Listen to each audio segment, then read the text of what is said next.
Hello everyone, my name is Tim, and sometimes we have to own up to our mistakes. This is one of those times.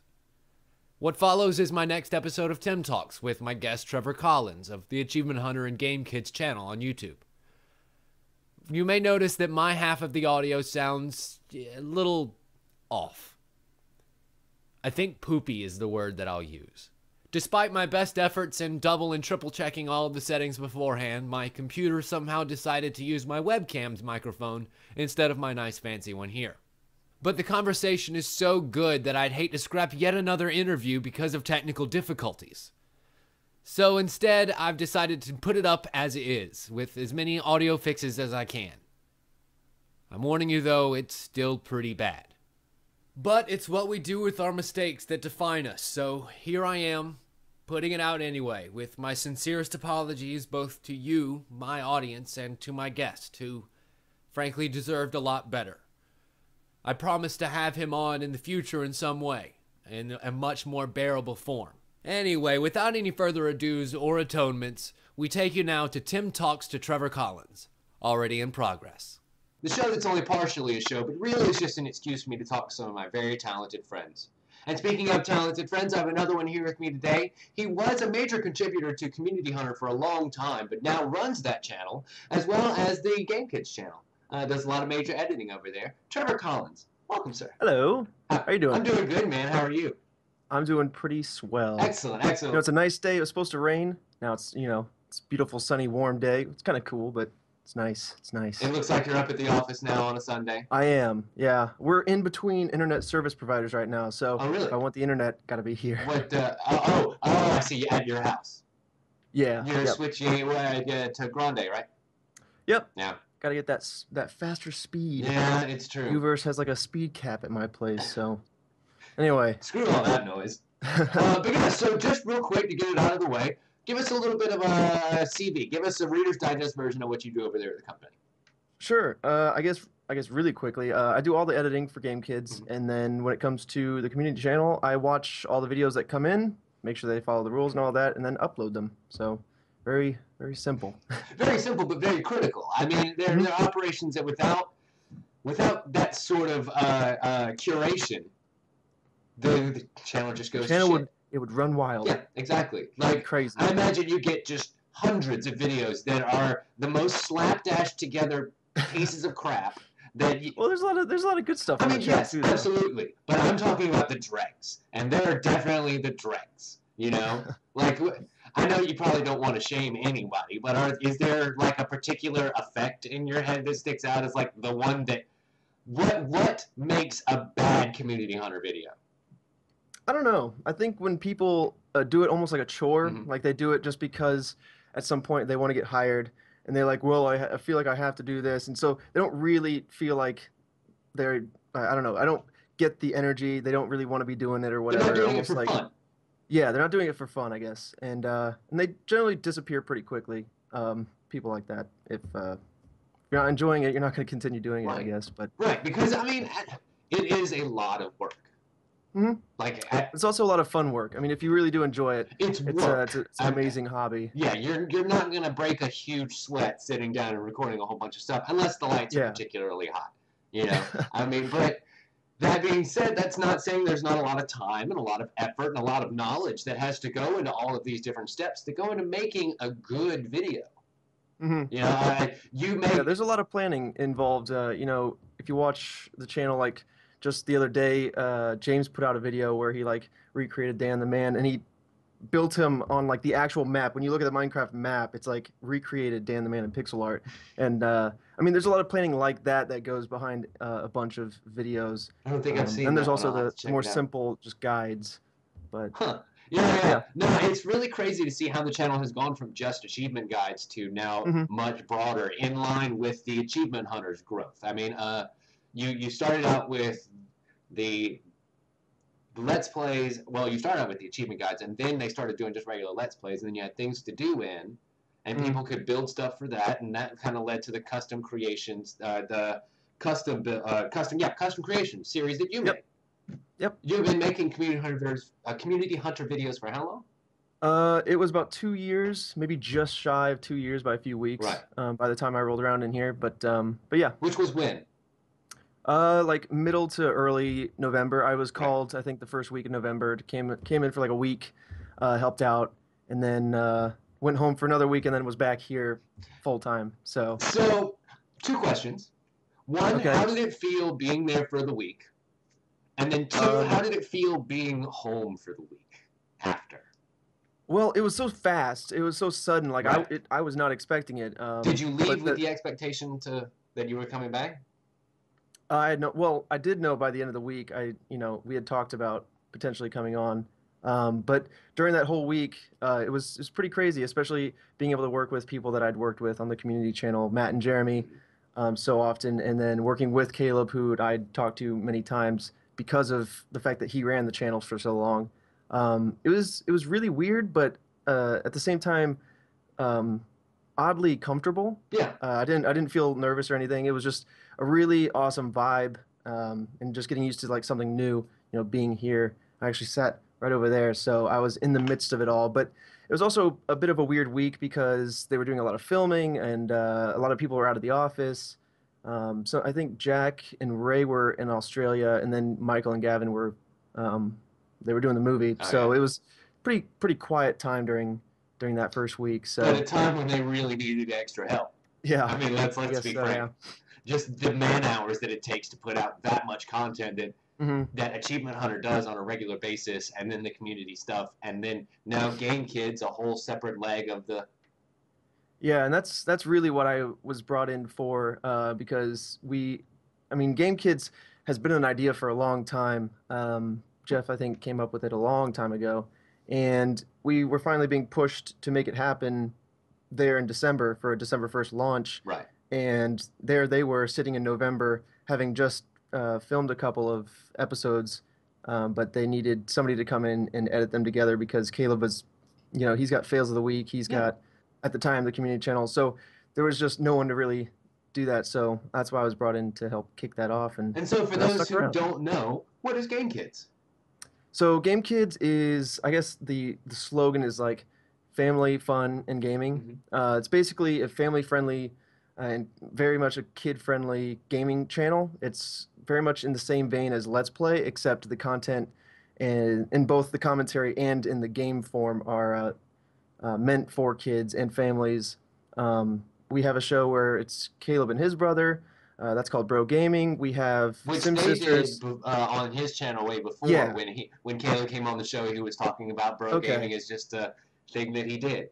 Yeah, so he was doing that on his channel, and so now he's doing that for Game Kids, which is really awesome Yeah. because you have that brotherly dynamic. And then we have Sim Sisters, which is Millie. Sometimes Jeff and Griffin may be in the background a little bit, but Millie and her nanny, Chelsea, and that's every Monday. And then Wednesdays we flip flop. It's called Kids Play, but so every other Wednesday is Matt and his kids, Matt Holm, Right. and then his kids, and then I guess switching off with him is Bernie and his kids. So Playing whatever various games they happen to Yep. be doing. yeah, pretty much. Which I know they've done a lot of Minecraft and a lot of stuff like that, but they try and branch out to other games. Yeah, absolutely. Bernie usually takes more like I guess a stand of JD or Teddy are teaching him about the game and they're discussing the game, and they usually do I guess like Steam games, as Like I opposed saw to one that for Minecraft. what was it, Little Inferno? Yeah, that was one of the way old ones that was actually on the Rooster Teeth channel before Game Kids like was a separate thing. But yeah, it's more like they're kind of discussing the game, and it's chosen by the kids, and then when it comes to Matt, they all kind of choose together what they want to play, something that the kids are still once again familiar with, and then he just kind of takes the stand of like ignorant gamer dad, like he doesn't know about the game, and like he just dad jokes everywhere. It's hilarious. You gotta love it though. Like it's Absolutely. so great to see that you're able to make a work excuse to hang out with your family. Like Yeah. that's so cool to merge those two ideas together, and that the kids took so naturally to it. Yeah. That is a rarity actually, but you kind of take it for granted when it just comes so naturally to them, and maybe good genetics are to blame. But I guess like overall, like I said, it's you know it's like a let's play type of channel, a gameplay type of channel, with clean content because you know as YouTube and gaming on YouTube kind of evolves, it's becoming much more of a thing now. People will choose YouTube over TV. Kids are getting younger and younger. Like audiences are getting younger and younger as they figure out how to get onto YouTube. Yeah. Like I have a really little brother, and he likes to watch all these type of gaming videos. So part of what Game Kids is doing is trying to make sure that there's something meant for them when they do get there, when they come to YouTube. Yeah. There needs to be something for them there Right. to watch. So, but it's also something that older people, 18 plus, can easily watch and still enjoy. So, It kind I of mean, it's helps just to just like the cartoons that we watched growing up that are made on two levels. Sometimes uh-huh. it's worth the effort to make something clean that is still incredibly funny, so that everyone can Mhm. watch it together. Right. Why not? Yeah, and so right now it is just gameplay and just let's plays, but there are ideas set kind of in motion to potentially grow into other realms, still being in the realm of gaming, but maybe some more live action shows I can totally are in see the doing works. like a kids say the darndest things type operation. Yeah, That would be but very easy. yeah, but we're trying to just, I guess, get our foothold with where we are now, and we want to have smart growth because it's very easy with such a small, dedicated crew to Game Kids to, Yeah. outpace ourselves. So, but it's exciting. Good, good. And I bet it's very exciting to be in on the ground floor of it. I mean, that's Yeah, kind of the brilliant part of all of it.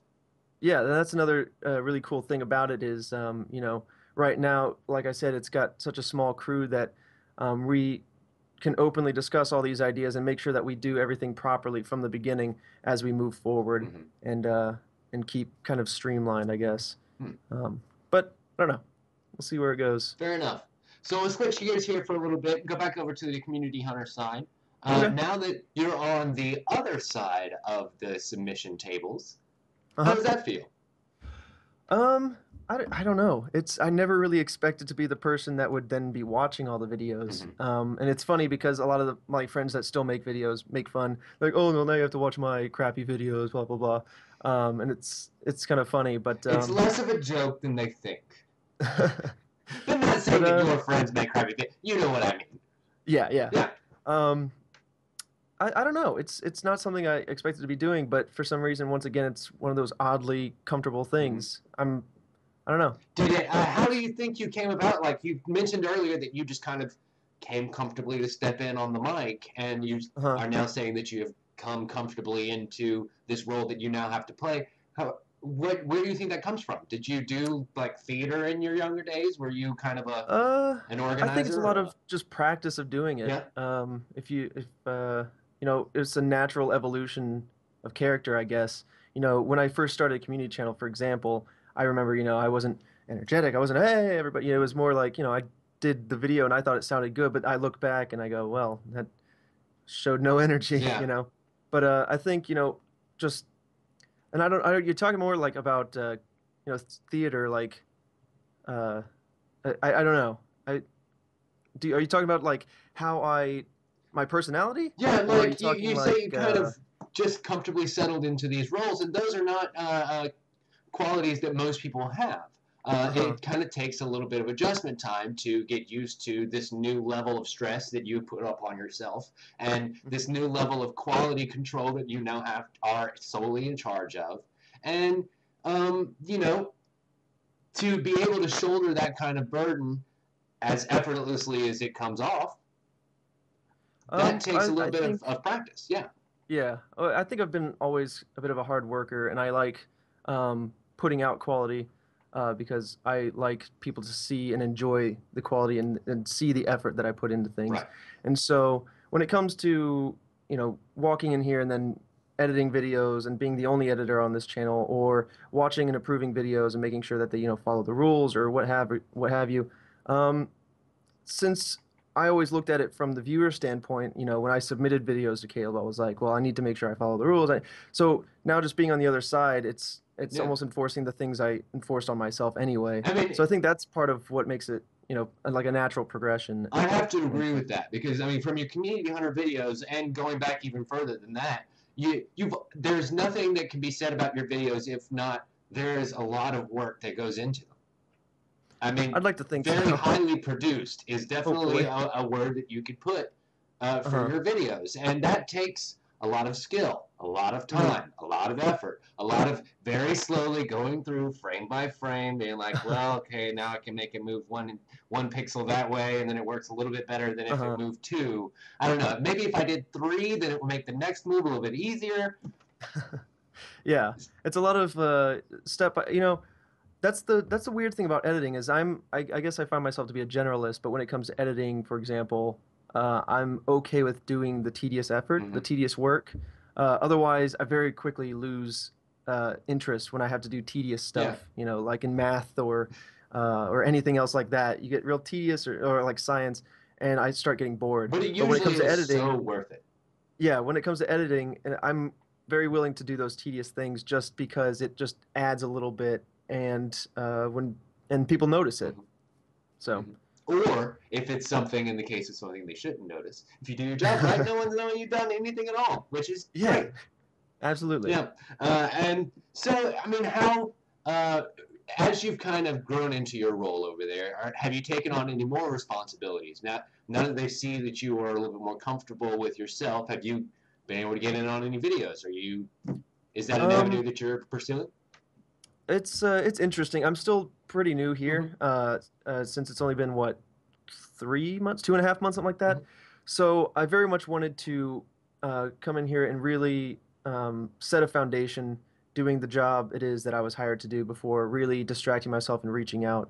And you know, Game Kids has to be the priority, and it will be the priority. I guess as far as any other extra roles, I've done a lot of like helping.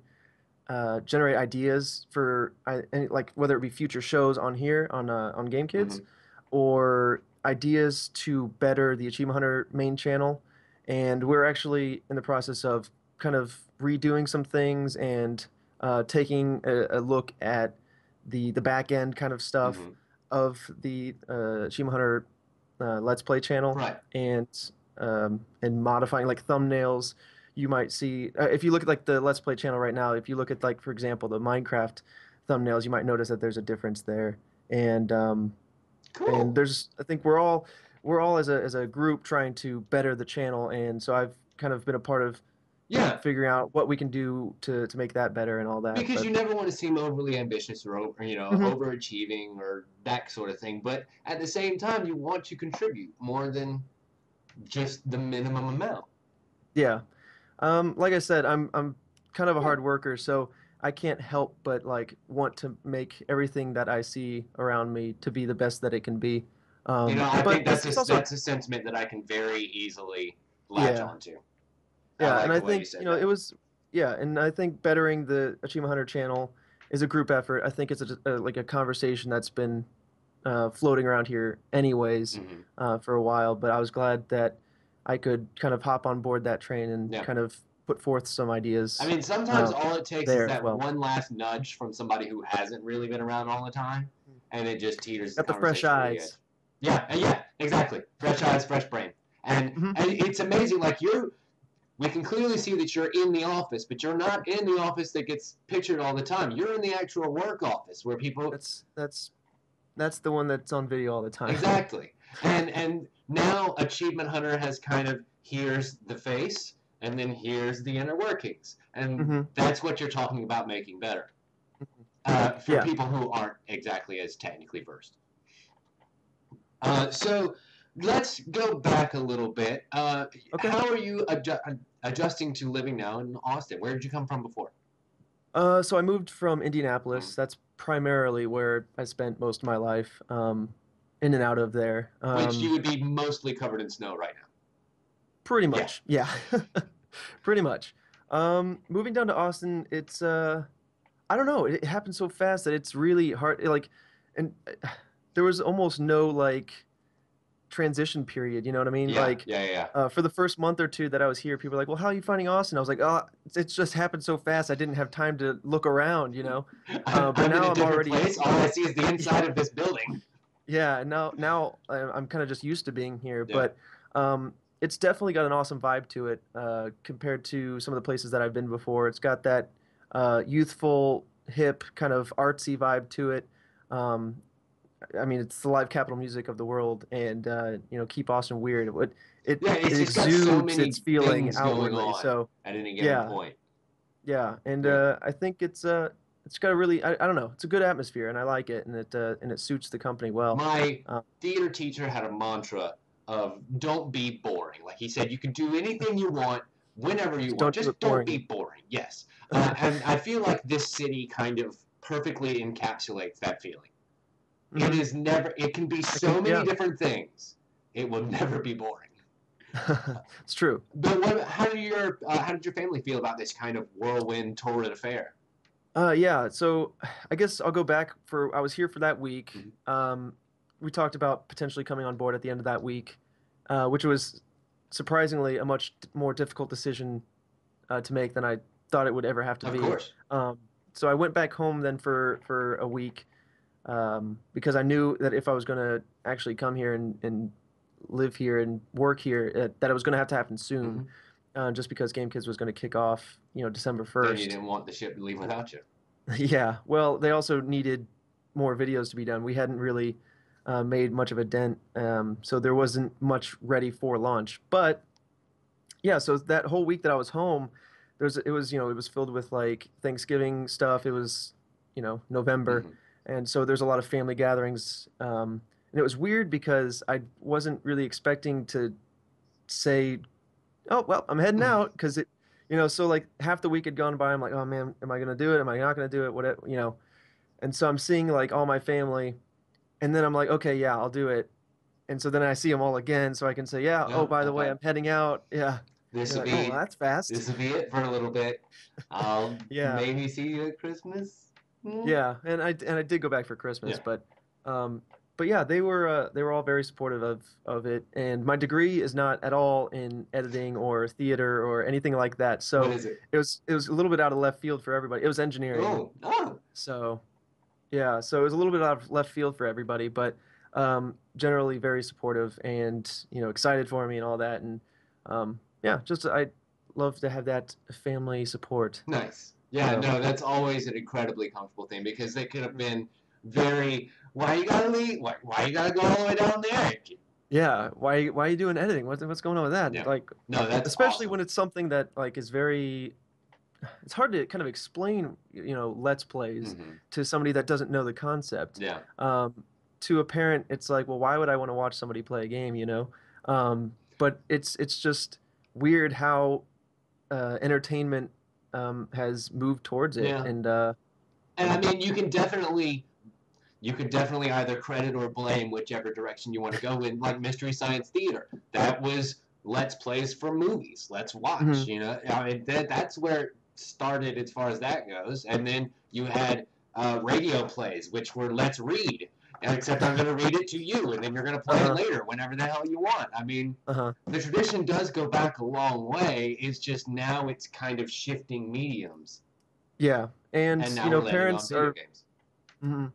And parents have always, not my parents, I guess, but parents in general have always been kind of critical about, oh well, you're melting your brain, you're playing video games. But like you said, it goes way back. Like even when books started coming out in fictional format, you're like, well, what is this? This is melting your brain. You're just Yeah, sitting there letting a story happen these to you. didn't happen. Yeah, this didn't happen, and you're melting your brain, letting the story happen to you. You're not being creative, but I don't know. There's always a negative Yeah, perception on any and on anything, but and then those people eh, grow old, and their opinions don't really matter anymore, and time moves on, as it yeah. inevitably does.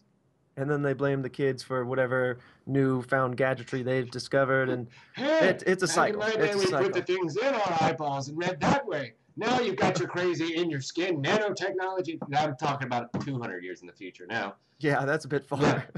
But those days are coming. I mean, it's crazy to think about the fact that, like, as much as our parents and their parents before them reacted to the technology we have now, Uh-huh. what the hell is going to come when we have Oh, I have grandchildren? no idea. Yeah, I've thought about that periodically, and I mean, the speed with which, It hurts your brain. computers, yeah, it hurts. Yeah, yeah. No, go back to what you're saying. 'Cause that's a poignant point. Well, the speed at which I'm shaking my camera here, but the speed at which, like, electronics and computers and all that advance, it's just exponential and it's crazy. So there really isn't any telling of what the next 20 years are going to look like, Yeah. or the next 40 years. But it's exciting. Have you guys gotten any new tech over at Achievement Hunter lately? I don't know. Ryan's been messing around with a couple of things. I don't know if I'm allowed Yeah, to no. I know talk you're about not too allowed to say much, but yeah, he's been messing around with a couple of things that will be interesting if they work, because I think people will really enjoy it. has your engineering come in handy at all over there?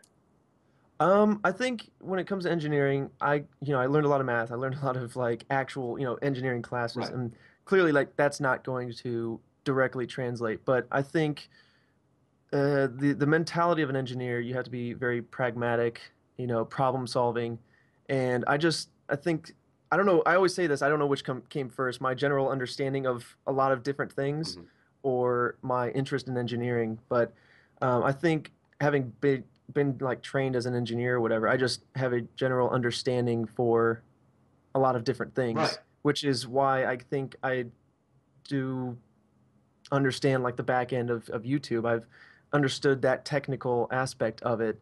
And then as far as editing, picking up the software like from scratch and being able to make it into like to bring a vision forward in the edit or in the edit is another thing that I think engineering is kind of to create something from nothing. To take an idea that was ethereal and inside the gray matter and then turn it into something digital. That is a very hard process. You're right. It's the same thing that painters have to go through with their medium and sculptors with their medium. It takes such a fine hand. Like, I don't know, have you ever tried sculpting? No. That shit's hard. That's not something that, I consider myself to be pretty creative and fairly artistic. I can do things on the computer that would look pretty good. But if I had to do something physical medium, yeah, let me sculpt a ball, and then I'll just roll it. I can make a snake or a dick. That's kind of what I can do. However you want to see that, a snake or a dick. Yeah, that's kind of my Rorschach test. I roll up a piece of Play-Doh, and then I'm like, what is this? And if they go dick, I'm like, you're my friend. Yeah, that's the test. The friendship test. It works. But yeah, no, I think, as I've learned editing, I want to do this. How do I do that? Well, I delve into the software and see how I can force the software to make my vision. Engineer. Yeah, I guess. No, I like that. And then I just add to my repertoire of editing know-how that way. And then you can say, okay, now I know how to do this really fancy transitional piece. What can I use that in? That makes sense. That you're not shoehorning something in, but you're like, I need to transition from one scene to the other kind of seamlessly. I mean, I can like make this giant boulder roll all the way across the screen, and it happens to be the boulder from the game that we're playing, and I can hide the scene transition behind it, and you can be smarter. Keyframing and all that. Exactly. Technical things. You can now be smarter about your edits because you've learned more crafty ways. Yeah, and it allows you to be more flexible, which in turn allows you to be more creative with the edit. And one thing I like to do with editing is I like to embellish a joke that already exists. Or, I mean, I don't know how many Game Kids videos you watch, but I always like to add in little pictures or little images or anything like silly just to add to the joke as opposed to distract from the video. There's no new content that I add as an editor. It's mostly me illustrating a joke or a point. Yeah, which I think is the best way to go about it. You never want to be intrusive with the editing, but at the same time, a good little rapid cut of edits can make for a really funny little segment if that's what the segment requires. Yeah. It just is what it is, and it's those little tricks that kind of give you your voice. I mean, like people ask, how do you find your style, your method? How do you create what you call your own thing? And you're like, well, I kind of just took all the things that I love from other people and mashed them into my skill set, and I can't replicate them exactly, so they always look a little smudged. Yeah, and you take something from take a little bit of what's the word? Influence. You get influence from other people, and then sorry, I'm gonna put this back on here. But anyways, yeah, you take a little influence, a little inspiration from different people, and but you make it your own. Yeah. So that's part of, I guess, learning is watching other people do what it is that you want to do, and then slowly making And the effort to all make of it your those own. little smudged styles rolled together kind of becomes Mhm. your thing. And then once you become technically graceful enough to say, okay, these were actually bad habits and not just bad imitations, and then you can fix things and make them pretty, you know, and suddenly you become a good editor, and you're like, I don't know how it just happened. It just happened. That's how it happened. Yeah, I guess if I looked from the beginning to right now, it's very I guess it's a lot to take in. So you go, oh wow, how'd you go from point A to point Z? But you know, It's one there's a step lot at of a time. slowly, yeah, exactly. That's how you do it, one step at a time. You just start, and then once you start, you figure out the crap that you don't like. Like I only make things that I myself would watch. That's a very good point of standard Yeah. or level of standard, and that's something that I started to learn. You know, if I don't enjoy what I'm watching or making, I guess, then well, what's the point? Exactly. Because if I can't, then I'm not invested in my own, video or whatever it is that you're making. That is my definition of selling out. Like when If you're making something just to make it, and you know, don't like it, you're not proud of it, you can't put your name on it. You know, I mean, I don't understand how people. I understand how people can do it because money is a very powerful motivator. But I've never really been at that mindset. I enjoy like I being said, able to look at myself in the mirror. Yeah, I enjoy quality, and I enjoy being a part of the quality process. Yeah. If I can make something better, like kind of throwing back, but if I can make something better, then that includes myself. Then I want it to be better because Absolutely. why not? So. And it's you have to be very careful when you're entering a group type scenario like you are to not step on any toes Absolutely or not. Which to appear as though you are trying to say you know better. And that's something a very hard balance for most people to figure out. Yeah, and that's something how do you walk that tightrope? Well, I was very open about, when I came here for the first time and I was talking to Caleb about, this or that, oh, this could be better, or why do we do this way? I was very much open about the fact I was like, I know that I'm new, and so I don't mean to sound like I do know everything or that I know what I'm talking about, but I'm just opening up the discussion, or I'm just You're just kind of almost even questions. playing devil's advocate. So yeah, when it comes to walking the tightrope, I don't know. I don't think I have the personality that thinks I know better than everyone. Fair. So I don't think I have to worry too much about it. Yeah, no, I say that's completely fair. And to be honest, that's the vetting process that they go through. I mean, Rooster Teeth is a company that has a very low turnaround rate. Like, they only hire people that they know they can work with for a very long period of time, at a time, for an even longer period of time.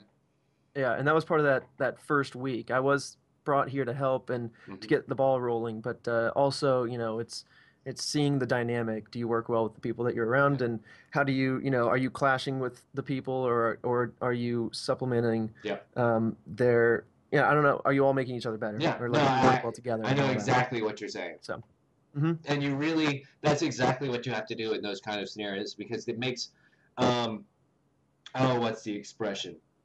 Stone sharpens stone. And water seeks its own level. Like, as you're going through things with other people who are as talented or more talented than you, you generally are so humbled by the fact that you're even in the experience that all you can think about is getting better. And then those other people who are on the other side who are seeing you come in and you're so hungry and so fired up, it reminds them of things, and it brings up new passions, and it makes their fire burn brighter, and everyone gets better.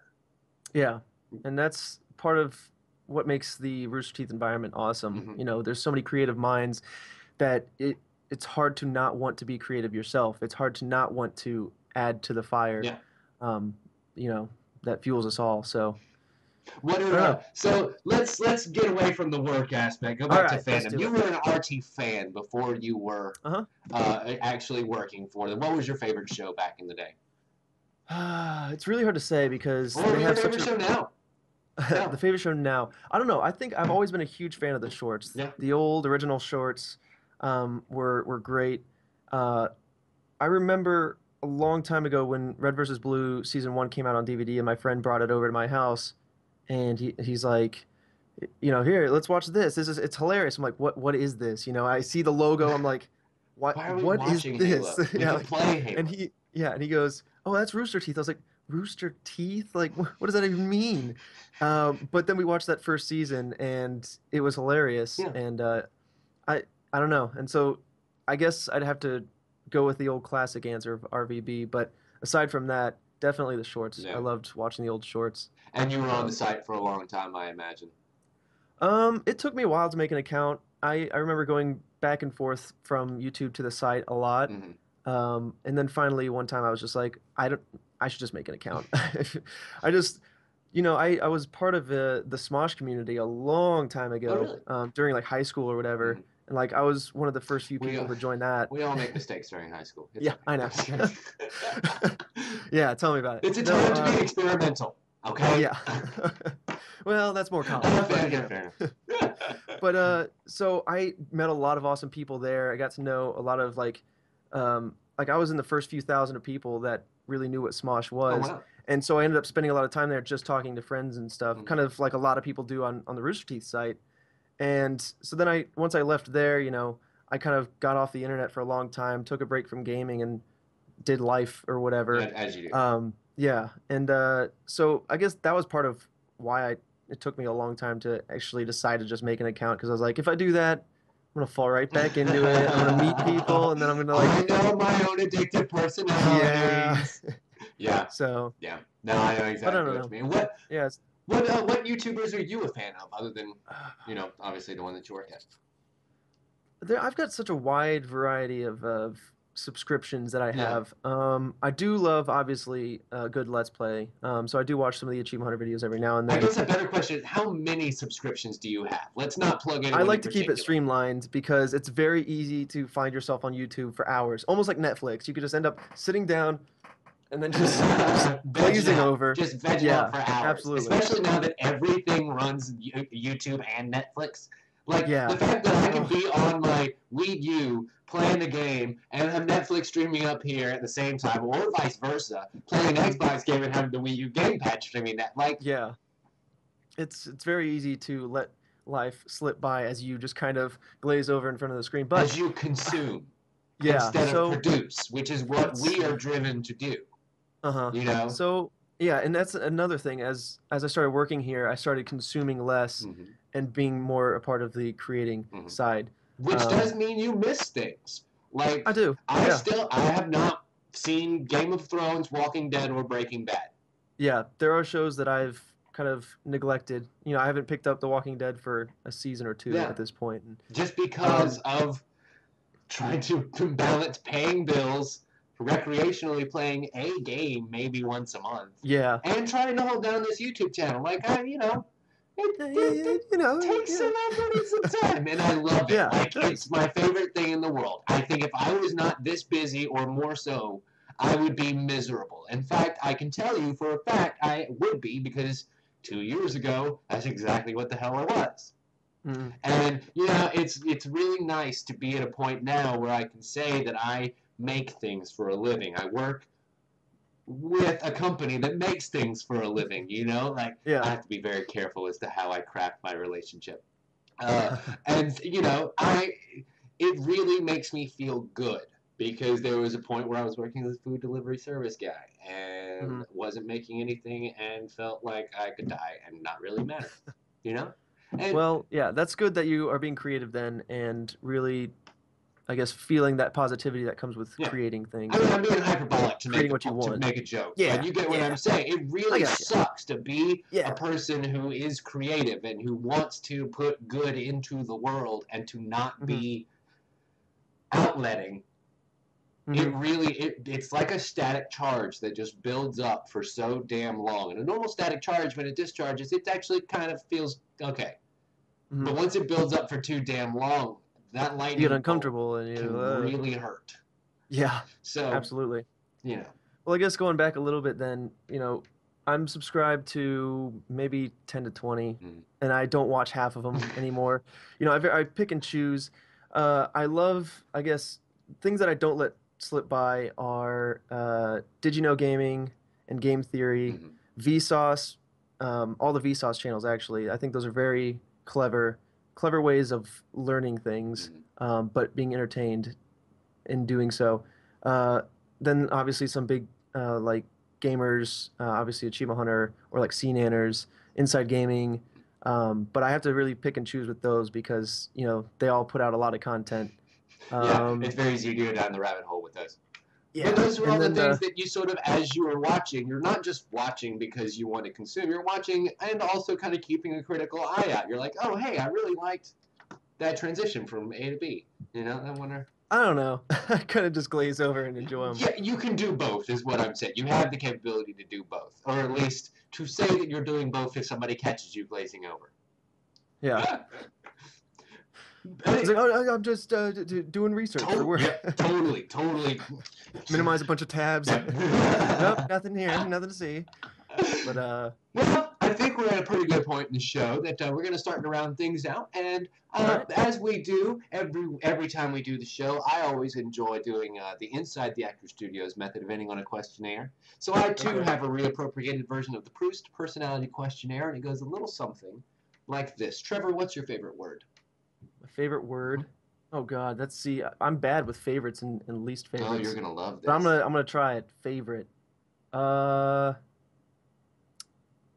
man. It'd probably just be a made-up word, or just like a very terrible curse word. Fair enough. I will get to curse words. Don't worry. That is. Oh, okay. What is your least favorite word? Moist. And what is uncomfortable? What sound or noise do you love? Just like in a lecture hall, it's all quiet. You're taking an exam. Some guy in the distant corner just lets out a squeaker, because you know that wasn't you. Yeah, because it's funny because it wasn't you, and you know his face is just flushed red at this point. Oh yeah. Like you don't even have to see it. You for some reason like just a hilarious noise. What sound or noise do you hate? Oh, there's a lot of noises that I wouldn't like. Ooh, I didn't think of rain on a tent. That's another good sound. Yeah. But let's see. It probably like when you're writing on a chalkboard and you get that squeak. Yeah. I think when teachers were writing fairly universal. Yeah. Like that. Now we're on to dry erase boards, and those are much. The styrofoam rubbing together sound, like all of those are kind of in that same class of just horrid. What hero do you identify with the most, or heroine? What hero? Yeah. Do I identify with the most? Let's see. I don't know. I've got like. You're gonna have to cut out a lot of silence because I'm gonna be thinking. No, that's part of the process. Hero could I? I'd say Captain America, just because he seems like an honest person. You know, he's not like egotistical, but he's talented at what he does. Obviously, he's big and strong and all that, and he fights really well. But he's also not like super ego and like selfish or whatever. The fact that he's big and strong has nothing to do with his personality. Yeah. So yeah, I think that. Fair enough. Just real quick, I don't know if I've explained this in a while. The purpose behind this questionnaire, the reason why it is phrased the way that it is that it's actually not the answers that really matter. I mean, the answers matter about 25%. What matters is how you arrive at them. The thought process that goes into that makes sense. The amount of time and effort that you take. Are you a person who has already thought this out? Are you just habitually sitting there thinking of all your favorite things and have everything already planned out and just spit them off at the? Because I mean that denotes a certain kind of personality. So how you get there is 75% of what you're gauging by these questions. So the fact that you're taking the time to sit in silence, it's the journey, not and the destination. Think, you know, and not thinking out loud even. Like those say two completely different things. So it's a personality questionnaire. It's not an answer questionnaire. It's why I love it so much. Like it's true. Yeah, it's awesome. What villain or villainess? Villainess. That's an interesting word. What villain though? Yeah. That I identify with or that I'd like? Either or. Super or otherwise. For some reason, I've always been a big fan of Deathstroke. He's I don't know. I just like Deathstroke. Fair enough. What would be your superpower? My superpower, I actually answered this question a couple days ago when I was talking with a friend, and I guess it's changed over time. Right now, I think it would have to be like telekinesis, moving things like with my mind, or teleporting, because then I could go just about anywhere. The ultimate lazy man powers. It's like, yeah, you're just laying down. You're just going. I'm glazed over watching YouTube, and I'm like, man, I could use some snacks right now. I float them on over, or I just beep boop. Yeah, exactly. Like, it is literally the lazy man's powers. Those are great. What would be your super weakness? My super weakness. I'll tell you what, a super weakness would be like a weakness to like oxygen or water. Yeah, no, that would be a super weakness. Let's see. Would it be things too heavy to levitate and you had to actually go and pick up? Oh man. Yeah, you can lift nothing no larger than a pencil. Like, oh, Is it bigger than a bread box? Then I'm basically worthless. Yeah. What turns you on creatively? What gets your wheels turning? I think just humor and laughter, making people laugh, not in like a cheap way. I don't know. I think I get most inspired when I hear a really well-written joke, which is probably why whenever I watch The Office, I get really inspired to go back to writing things. Right. Because The Office is very much in my sense of humor and writing style, if I had to say. Right. So yeah, I think just a well-written joke, or even if it's just something well-written, that's something that you inspiring. Can spark off of, that you can. Yeah. Yeah. Yeah. No, I see that. What turns you off? Turns me off. Being, I guess, if people are fake, or like kind of going back a little bit to people doing things almost as a chore, like, I don't know. I think, yeah, just being fake, or just being overtly selfish. Right. Right. No, I can see that. And a lot of it's funny that you say those things, because a lot of those things are exactly the kind of qualities that you're vetting out in the process that you're in. So, well, I think that's a very, very minor part. I don't see that very often. They tend to weed themselves out. Exactly. It's mostly rule infractions that I have to deal with.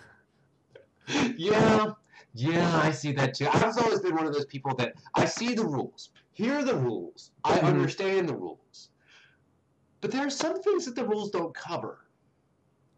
And I guess I can take some liberties with those, right? I mean, it's better to ask forgiveness than permission. I guess. That's what gets me into trouble. Just that mentality. Well, I mean, it's never that you're looking for things to exploit. It's never that. It's that sometimes there are things that aren't necessarily covered, and you have to make a judgment call in those particular instances. And sometimes those judgment calls can be not right because of some unforeseen variable that you had no idea of. But you tried to make the best decision you could at the time with the information that you had. That is what I mean. But the joking part, it can happen like that. That's the way it comes off, to be quite frank, and that's usually rarely how it ever actually is. So getting back to the questions, what other talent, other than the ones you've obviously been gifted with, like charm, everything. What would you like to have? What would I like to have? I don't know. If not needing sleep was a talent, I would go for that. God, I have never. God, we're right here. If that was a talent, or if I could run on less sleep. Like seriously, sleep is the worst freaking thing it feels evolution amazing, and I love doing it. But I also like it's very easy to waste a lot of time or just sleeping away. Ever since I've been like 12 or 13, people have looked at me freaking weird because I've always said, if I could never eat or never sleep, like those are the two things. If I could do those things for pleasure only, and were not necessary for survival, this would be a much better existence. Do you know how much more work I could get done if I could just stay up and didn't have to wear, oh God, like right now, my stomach's been growling the last 30 minutes of this, and I'm going to go downstairs and make some food after we get done. If I didn't have to do that, I could just turn around and pump this episode right back out and put it out tomorrow. I could have another one scheduled for. Yeah. I've never identified with a guest sentiment so hard. Well, whenever I make dinner, if I make something decent, it's like 40 minutes later, the food's finally done, and I sit down and I have it. 5 minutes later, I've eaten it all. Mm-hmm. So I'm like, what the hell is the point of cooking? Mm-hmm.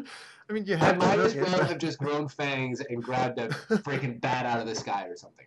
I saw my cat do that once.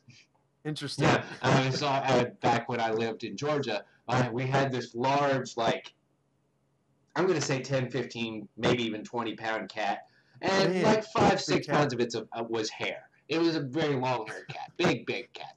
And it was standing out on my balcony one night. I was watching it through the door, and all of a sudden, I see this large cat jump 6, 7 feet in the air, straight up, straight back down, landed like a rock on this thing, and I hear squeaks and I see movement. But it's dark out there. I can't really tell. So I kind of go up, and the cat has literally jumped in the air and pulled a bat out of it.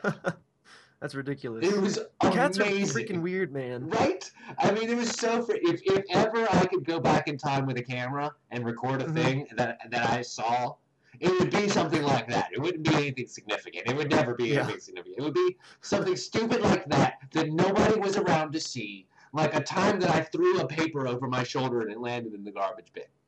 Yeah. That's what I want on camera. It's like, oh, no one saw that. What the hell? What advice would you give to 13-year-old Trevor? 13-year-old me?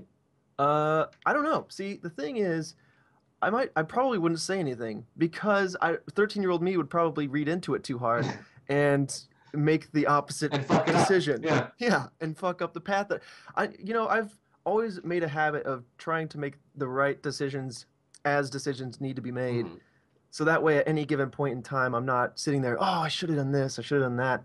I don't know. I don't think I'd want to mess with my own timeline because I appreciate where I've been and where I am now. That's fair enough. That is Getting absolutely fair enough. Very philosophical. So what is something that only you do? Only I do? Oh, I don't even know. What is something only I would do? I don't know. Take too long to answer a question? Yeah, probably. No, is there a singular habit that you think that only you do? Like, is there something that... Ooh, here's one. And I haven't done this since I was a kid, but I used to, with my fish sticks, I would dip them in applesauce. Oh. That, I don't know why. Gross. I don't know how I discovered that combo. But, so you were doing fish fingers and custard way back in the day. Well, applesauce. Yeah, close enough. Close enough. So that's why when Matt Smith walked on screen, I went, yes. We had that combination. We just, yeah. What is your favorite curse word? Oh, it's an ever-evolving thing. Ain't it though? And see, I've got a very, I don't know, not bad habit, but good habit, whatever, something, just a habit of making up curse words. Right. One of curse word. I guess I'll just go with cunt. I like it too. I mean, it's got such a nice roundness to it. It really does. Yeah. And the good thing about it is, since we live obviously in America, is that if you wanted it to have meaning, just say it anywhere that isn't, with your friends. Yeah. And people will be like, oh my God. I do declare. I do declare. Do you kiss your mother with that mouth? He's like, no, I don't. No. I don't kiss my mother. As it turns out, not particularly, you gross person, you. Where would you one day like to live? Oh, that's a good question. I've always been like a huge fan of like Ireland and the way it looks because it's so different than obviously the Midwest or here in Texas or anywhere really in the United States. Just the different flora. Yeah, I don't know. I like that atmosphere that they have. But there's so much maybe history in a place like that. America it's an old country. Yeah, it is a baby by comparison. I mean, when you go out and you dig up an arrowhead that's 120 years old, or excuse me, 300 years old, that's a hell of a lot different than digging up an axe head that's like 3,000 or 4,000 years old. Yeah, So But so I guess Ireland would be one of the many places I would love to live, just because I guess I would target completely, like being in New York City, for example. That would also be kind of cool because it's just a completely different environment, Right. I obviously, understand. from, you know, I understand. anything that Did I've you were you lived in in. Indiana, like in the rural part or near the city or Um, what? I wasn't in the city. I say Indianapolis just because it's easier. I was probably maybe half an hour northeast out of Indianapolis, and it was very developed. I mean, if Oh, you okay. really wanted to, you could get to the like the middle of nowhere in no time flat. But at the same time, you know, we're surrounded by housing and development, and Gotcha. So so you didn't I always come from called like the small town setting. no, not necessarily. Gotcha. But So yeah. our last question here before we wrap things up: if you had a choice, how long would it take you to respawn after you died? Instantly. Instantly. Well, let me watch the kill cam first, and then we'll come back. Fair enough. Fair enough. Depends on where I respawn, I guess, Yeah, as well. yeah, it's true. If you're like dying underwater, you don't want to respawn in the exact same place. Just immediately, just a line of Trevor's just dead. Oh Pop up and god, die you get into the immediately. infinite autosave loop? That would be the worst. Yeah, someone stabs me in the heart, and I immediately appear next to myself, and they're like, they stab me again. Like, that wouldn't be good, but... Well, ladies and gentlemen, I think the infinitely recurring Trevor stabbing is a great place to end the show. I want to thank my guest Trevor for coming on. I hope you had a good time, man. Yeah. Is there anything you'd like to plug before we get out of here? I don't know. Game Kids. Yeah. Watch it. Go watch Or Game don't. Kids. Go watch Game Kids with your Game Kids if you have Game Kids. Or if you Absolutely. are a Game Kid. Or share it with your family, nephews. I've seen a lot of people, like a lot of RT people and fans sharing it with their nieces and nephews, and enjoy it. Yeah. So do that. Excellent. Well, you've been watching this on youtube.com/Tim Leftwich. Where can they find you on Twitter? Find me on Twitter. What is it? _ Trevor C. And that has been underneath him this whole time. Oh yeah, sure. Bloop. My name is Tim Leftwich, and I hope you all enjoyed watching this episode, everyone. And as always, we'll see you next time. Goodbye.